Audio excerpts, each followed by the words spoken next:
Good evening and welcome to Going for Two. This is the only YouTube podcast in human record history to feature a male and female host drinking our way through the important topics of the day as long as they touch the football world and not in that way. I am Zach Law, and this is regular season League of Laws champion Sharona. That's regular season.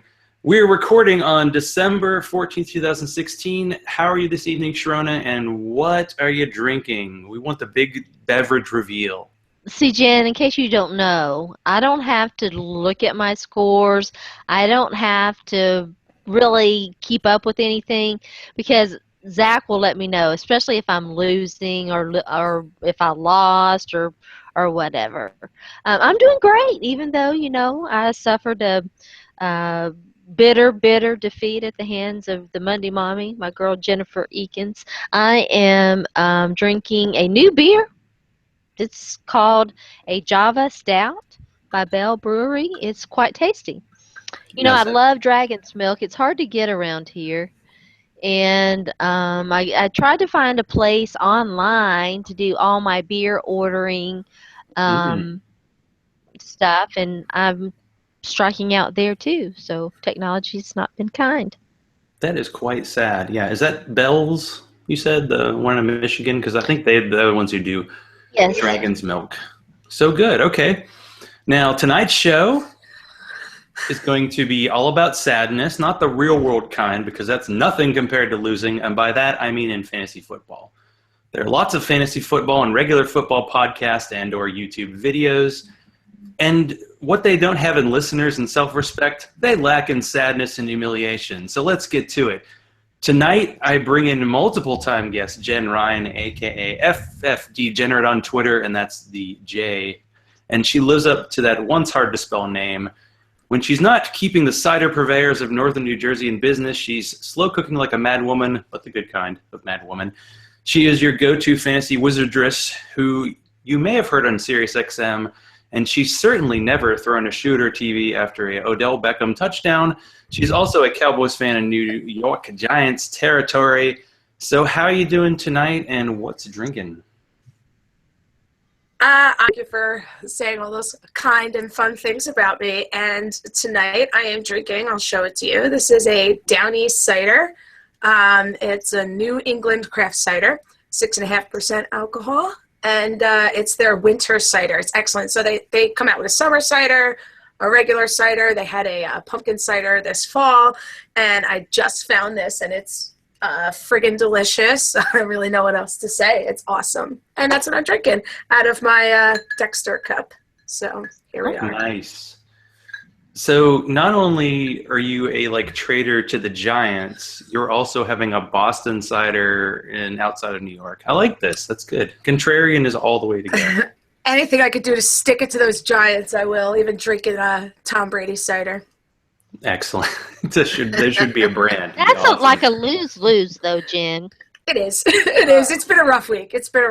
But I will persevere. I'm 11-2, and that's all that matters.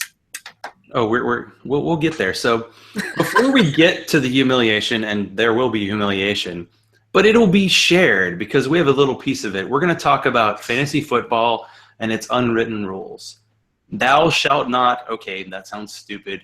You should not ignore trade offers, welch on a Twitter avatar bet, draft sober, and most importantly, do not start players on a bye week. Jen started players on a bye week in our League of Laws. But the first step of healing is admitting when you've done your league mates wrong. Don't worry, we'll tell Jen how she did us wrong, but we don't need her words to say our feelings were hurt. But by the end of the show, we will hug it out, or whatever it is you do on a YouTube Hangout, because that's not technically possible yet and probably illegal. Most likely after this... Is Jen still with us? She's frozen up on my screen. Oh, really? I still see her talking. I'm here. Oh, they're okay. Sorry. I was just stone-faced. So either by the end of this, we're going to hug it out, or Jen's never going to be on the show again, and that would be her choice.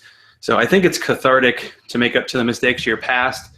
I once drunkenly consumed a Bud Light with mango after losing a bet with one of the Flieger or the other guy of that Asylum football show. Stupid Steelers fans. I bet on the Titans. I never made that mistake again. It's really good timing, though, because we've been trying to get Jen on the show for like a month. and we coincidentally get her on the show the week that not only did her Cowboys lose, but get swept by a New York sort of Giants led by Eli Manning. Jen, you may now defend yourself or just tell us the less than fun tale of watching the game with your Giants fan family.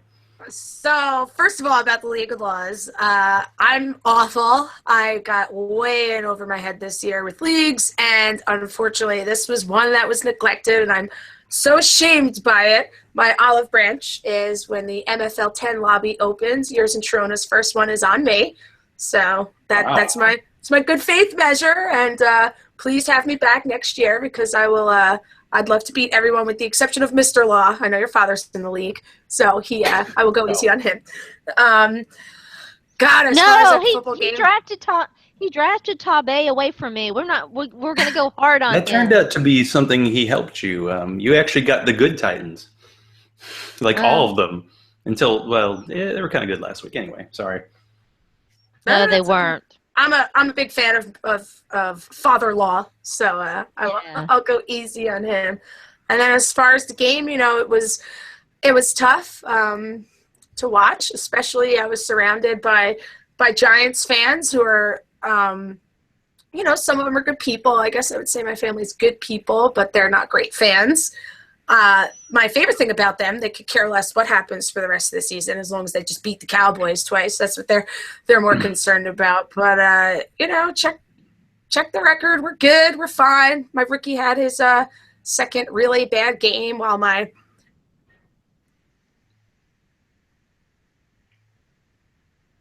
we have a slowness.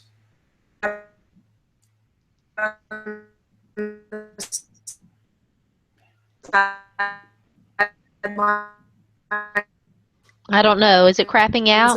Watched, but we'll be back. I'm going to quote my coach here and say.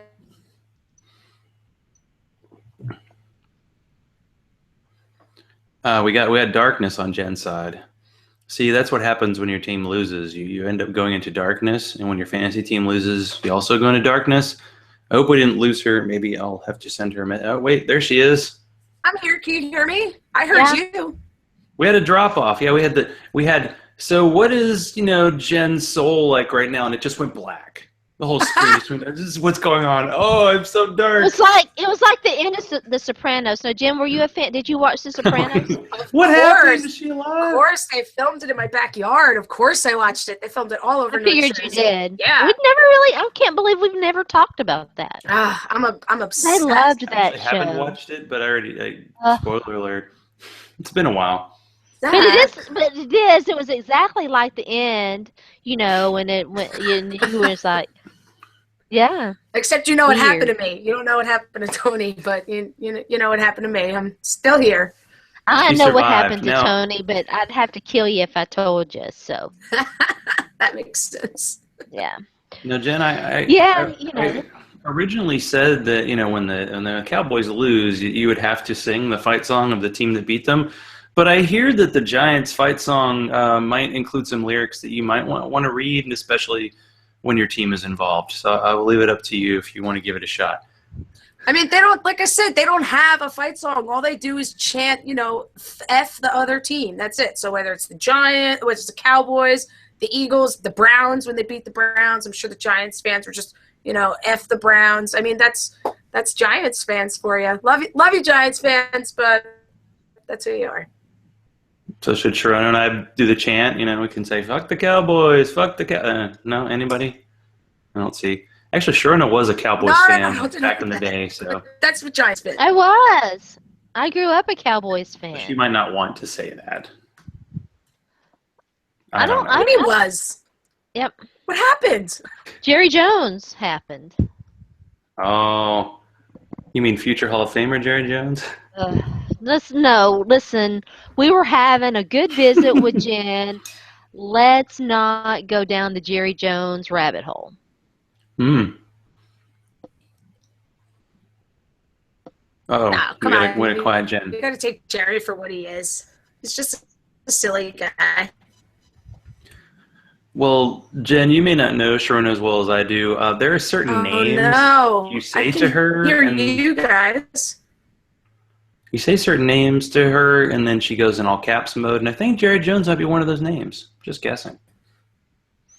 Yeah, no, I was surprised Jeff Fisher wasn't on that list because we're, You act like I hate Jeff Fisher. It's not like I hate Jeff Fisher. I like to clown Jeff Fisher because it's fun, because I took so much flack about me talking about, maybe he wasn't that good toward the end of his tenure when they were going 8-8 and whatever.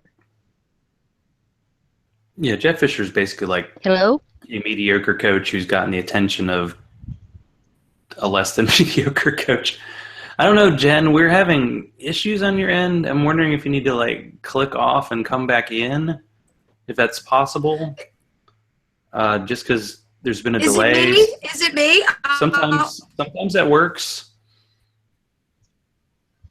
All right, I'm Currently, Jen's video internet connection is kind of like the Cowboys offense on Sunday, and kind of like Marcus Mariota's performance. So I don't know. Do you send her the invite again? I have done this myself, but yeah. Hang on. Okay, so while we wait for Jen to come back on, I'm gonna go ahead and do my Mia Succo about my team losing. Oh, there she is. Okay. She's back. Okay. I see Tony Romo, and I don't know who the other quarterback is, but it's probably somebody like John Kitna. Just assuming. Because the Cowboys have had every quarterback as their backup for the past decade. Well, I mean, the whole Brandon Whedon thing got, yeah. And Drew Henson, dang, well, she was there and she left. I'm telling you, it's, yeah. I don't know. I don't know. Because it's that Jersey internet. And we're allowed to have one connection at a time. Now listen, I say that because the internet here is so crappy. It's happened pretty much 1 in every 3 times I'll do a show. There's going to be some kind of issue, and you hope it's at the beginning and the end, not in the middle. I see her. I see you. Come on, Tony.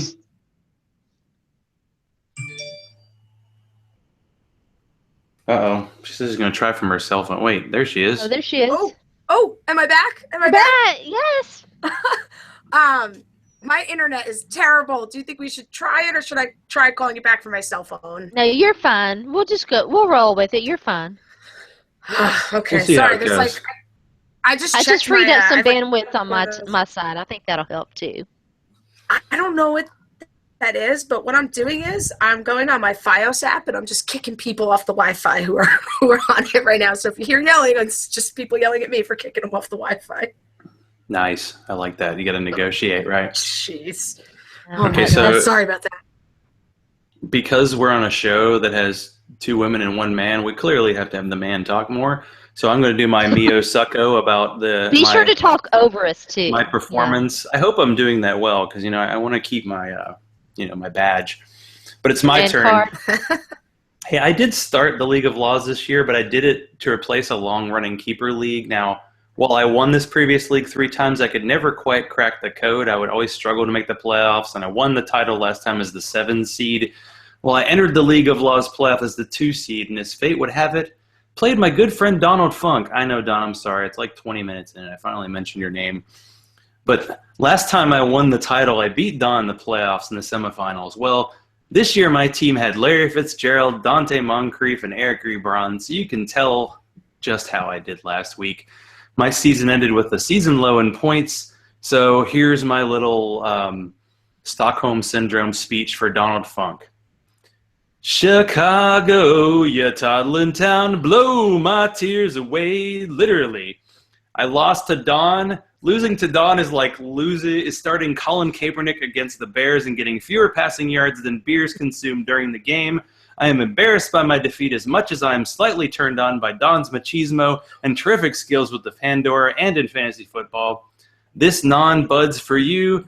Go Cubs, go! By the way, Avery Tangerine Quad, quite tasty, but quite boozy. Yes. I don't know if Sharona would go for it, but I have a weird tangerine thing. There's a Chinese place that does tangerine chicken, and it's freaking delicious. So when I saw tangerine and quad, two of my favorite things. Oh, I forgot my best part of my online beer buying thing. Jen, I thought I found a place. You'll appreciate this. It was from Chicago, and I had my cart already, and I signed up. Yeah, I'm trying to think. I can't remember. Don't ask me because that'll get me off track. And so I signed up and everything, and I went to check out, and the only delivery option was store pickup. It's a short drive. Like, okay, Houston, Chicago, we have a problem. But I had, because Zach is so fond of sour beer, I had a sour beer in there. I was going to drink sour beer with Zach, even though he's mean and awful. I am both these things. But Sharona, okay, so we've had Jen do her Mia Drinko, and I've done mine. Do you want to talk about how Jennifer didn't just like beat you? Like your team scored like half of what they scored every week this year. And not only that, you beat her in week 13. She apparently rested her starters, got your game plan off the internet, and then took you down in week 14. So how does it feel to lose to, I don't know, she's a Georgia fan too? Oh, I'm sorry. Oh. Well, her team sucks, and she's just, she had to come tell me. I still haven't looked at it. Sorry. I haven't had time to look at any of my fantasy football stuff. I know that I lost because, of course, Zach likes to let me know these things. And Jennifer was very kind to let me know, too. Yeah, I know. But, she's not shy I have either. to say, if I'm going to lose to somebody, I'm glad it was Jen and all of that. So I don't really know how my team did. I know I lost, and it was bad because my team was really good. I think I was like 10-2, right? 11-2, yeah. 11-2. Anyway, you were top by like 2 games. I was in the top. I know I was in the top spot. And I'm still alive in other leagues, and it's all good. I mean, it's just fantasy, just fantasy. So I don't know how my teams really did, but I know the Titans didn't score any points, so that was a big issue for me because I've got DeMarco and Rashard Matthews and. Ooh, hope you didn't start him. I started Dak in that league. How great has Rashard Matthews been, though? Yeah, he's been good, especially the second half of the season. So, and Dak didn't have a good game. None of my players had good games. It just happens. Yeah, as we're all 3 in the Scott Fish Bowl, I was checking my roster on Sunday morning, and I was doing my roster, and I was like, well, Travis Kelce has already played, so I just have to pick my 10 starters. Apparently, I forgot to set my roster before, so I didn't even get Travis Kelce. And I'm pretty sure the reason why I didn't advance in the Scott Fish Bowl, and for some reason I also started Andre Ellington, who scored 0. So it was double sucko. It's the sad part. I don't know, Jen, what do you think? Do you think this week 14 was particularly bad? Because other than if you had Le'Veon Bell, it seemed like there wasn't a ton of big scoring by the stars this week. It was bad for me. I mean, in a lot of my bad home for leagues, a lot of people. Yeah, I paired Jameis Winston and Mike Evans in so many leagues, like specifically for week 14 and week 16. And God, I'm not advancing in a lot of them. I'm not. My family league, I got the boot. Ooh, man, what a double whammy last week. A triple whammy. Oh, jeez, I'll be picking myself up off the floor for a while, but yeah, God, the Evans Jameis stack that I planned for all year long just totally failed me. Well, I saw Michael Floyd got released, and I had to throw this one out there. And for the video people only. Oh, come on. Now, Jen, if you decide never to come on this show again after what Zach just did, I will completely and utterly support you.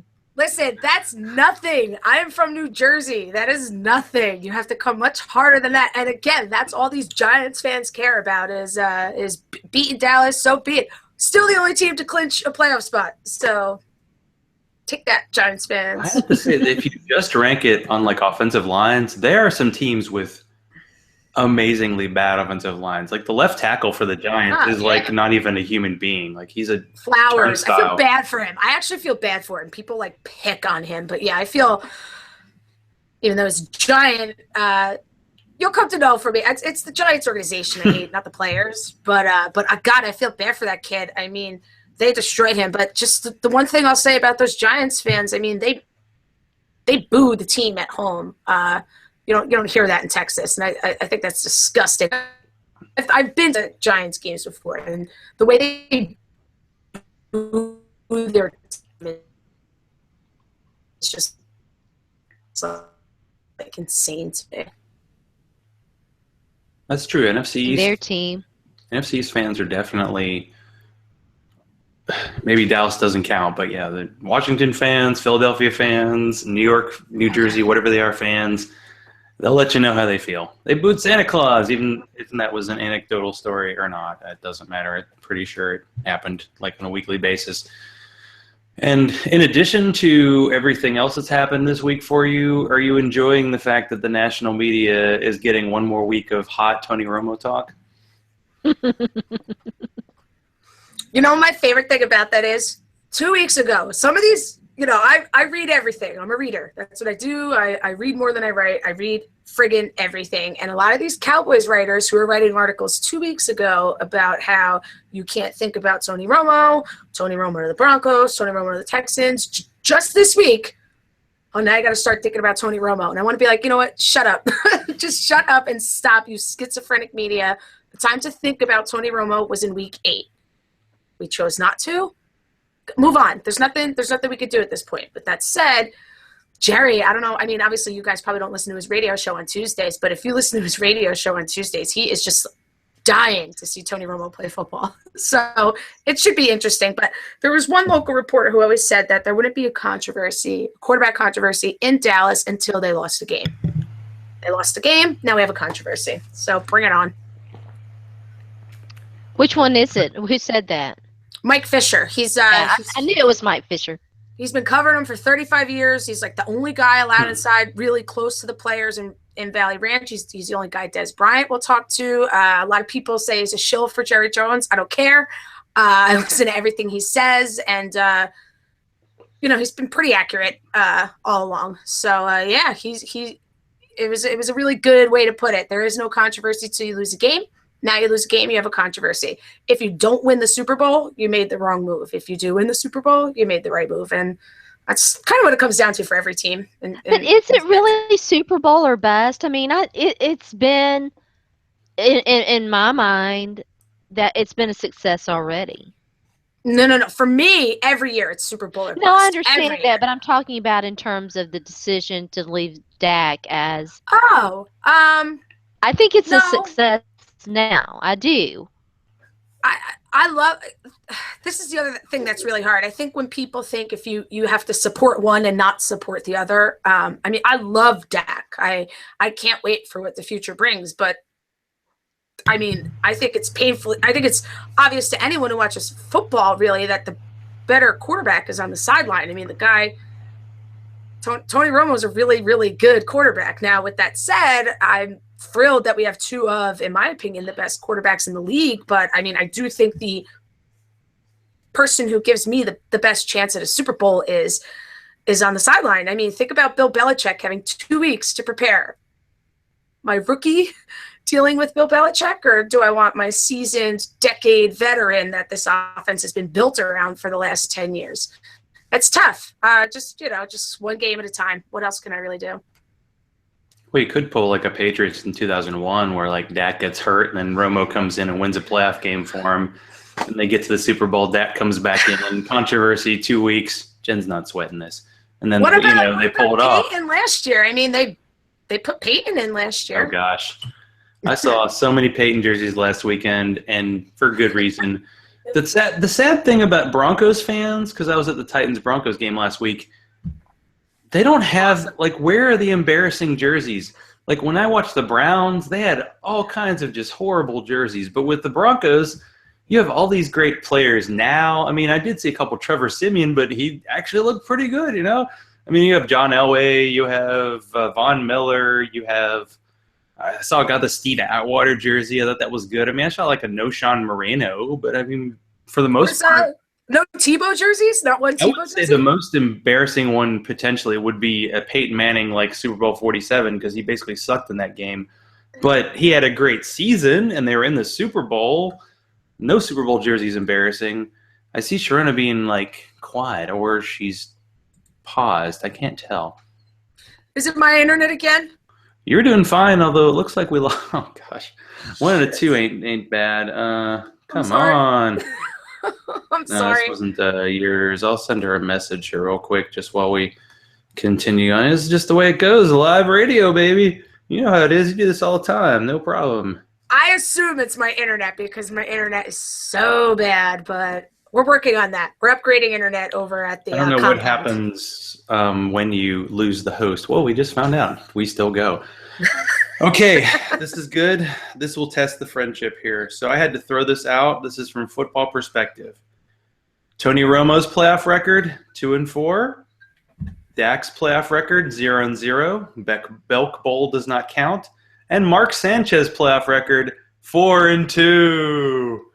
There, you have another option, the playoffs, right? Yeah. You might look. I think you're going to see Sanchez week 17. I think he'll do the mop-up duty. But my whole thing with the quarterback records mean nothing to me. Ultimate team game. So in the Romo error, yeah, we're 2-4, and Sanchez, for what it's worth, he had a pretty good postseason run. But yeah, I think you're going to see Sanchez. I mean, a little off top, but I think you'll see him week 17 do like I said, mop-up duty. I mean, the playoffs are rough. Like the year the year the Cowboys beat the Lions, they like got that catch that they thought, or was like a penalty. Yeah, called back. The Cowboys. Then the next week, the Cowboys have the Dez Bryant catch, non-catch that would have beaten the Packers. And then the next week, the Packers gave up like 18 points in the last 5 seconds to lose to Seattle. So that's how it goes in the playoffs. As a Titans fan who remembers the 2 losses to the Ravens, and that's the last time they've been in the playoffs, yeah, it's pretty tough. And I hope we didn't lose Sharona. That would suck. Yeah, come back. I have a little bit of a beef with the Dez catch, no catch in Green Bay because the narrative is that's what blew the game, right? But there was 5 minutes left on the clock when that happened, and I think people forget with about 2 minutes left, DeMarco Murray, my man, who I love to death, coughed it up and gave it right back to the Packers. So I know the catch no catch is the storyline, but it's the DeMarco fumble that kind of did us in. Darn you, DeMarco. But that's have him. He's so good. The funny thing about the Titans Broncos game was that the Titans forced 2 fumbles, and you know how many fumbles they'd forced before that this year? 0. And they said that they emphasized it during the bye week. I'm like, well, they could have emphasized it the first 12 weeks. So that was the difference. I mean, the Titans didn't turn the ball over, and they won. But, man, that was like the Titans were up 13-0 for like the entire second half, and I felt like they were losing. And then the people around me felt like they were losing. You know why? Because the Titans have been losers for 8 years. So they managed to hold off. They got that 4th down pass that was incomplete, and then they kind of held them off. And we had the drunkest 2 Denver fans next to us. Yes. There were these 2 women, and they were drinking like Coors Light all day. And in the NFL, you're not supposed to get any beer in the 4th quarter. They got their last beer like 2 minutes into the 4th quarter. Like the guy's like, "Yeah, I got you." It's awesome. And I just thought, as someone who spends a lot of money on beer, I just couldn't stomach the idea of spending like $50 on 5 16-ounce Coors Lights during a football game. It's hard for me to buy beer at a football game just because it's so damn expensive. And the choice just isn't that good. No, and you really have to drink double. I mean, Coors Light you might as well drink Poland Spring. I mean, you need 15 of them to catch a good buzz. So you'll be drinking the whole game if you want to, get rowdy. Well, Sharona will make fun of me because during the game I was like, I'm fine. I had beers before. I hung out with Josh Gunnels, a friend of mine who's a Titans fan. I've tailgated with him before. I had 3 pregame beers, and then my dad's like, hey, I got this gift card that they give season ticket holders, and so I went out and got a beer. And you know what kind of beer I got, Sharona? A strawberry beer, Blackstone Strawberry Picnic, and it was delicious and just refreshing, and it got me through the rest of the game. She said she's getting back in, according to her Twitter. I saw your spreadsheet, your beer spreadsheet that you're building there with Mike Marr, and my God, that is impressive. Do you know what I'm talking about? The Google Doc with the beer tracker? That's awesome. Mike Margosian, I'm sure he has other skills, but he's MFL 10 and beer. And beer. Beer. When Bourbon County Stout went for sale, the Chicago beer, it's available once a year, I stood in line for 2 hours to get one. He got a case in Boston. So I might have to make some trades with him because he has a bunch of that stuff. So yeah, he's the one who's telling me about cellaring beer and saving it. And I was like, should I save this beer that I bought tonight? Because like it's a bourbon. And he's like, well, the tangerine flavor